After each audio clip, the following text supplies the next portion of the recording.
адамдарды Кудай Таалам кабыл кылсын. Чакырып ооз ачып аткан мына ушул Алтын Альянс компаниясы, анын башында азыр эле айттыңыздар, Бажаев, Сабиров, Рахмат байкелер турат экен.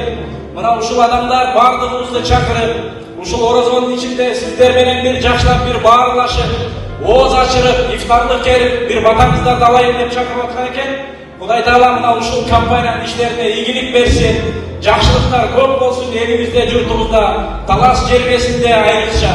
Мына ушул орозонун берекеси менен Кудай Таалам көп жакшылыктарды берсин элибизге, журтубузга.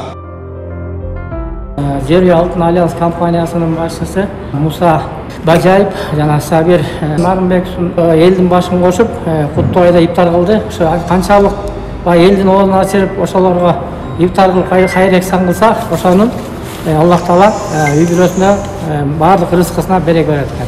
Алла разы болсун. Талас эле тынччылык каалайм, бакубатчылык каалайм. Жалпы элдин мына туткан орозобуз кабыл болсун.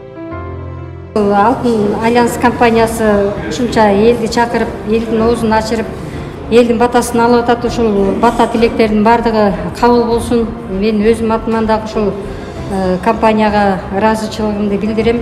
Элибизде, журтубузда тынччылык болуп, эмки жылкы орозобузду дагы көрсөткөнгө Кудайым Алла Таалам насип кылсын. Бүгүнкү Талас облусунда, Талас шаарында өткөрүлгөн ооз ачар маекесин Альянс Алтын компаниясынын жетекчилиги Рахматов Сабир Нарымбекович, учредители Бажаев Муса Юсупович, ушул адамдардын демилгеси менен кылынган иш-чаралар болуп атат. Талас облусунан 400га жакын адамдар да бүгүн чогултуп, жалпы 4 районунан, Талас шаарынан, Бекмолда айыл өкмөтүнөн элдер келди. Бүгүн жакшы маанайда болуп отуруп кетти. Орозолору кабыл болсун, дуалары кабыл болсун. Альянс Алтын компаниясы дайым эле Талас эли менен биргеликте буга чейин эле көптөн көп иш-чаралар кылып келет эл менен. Дагы деле алдыда ошондой иш-чараларды көптөн көп кылабыз деп ишенебиз.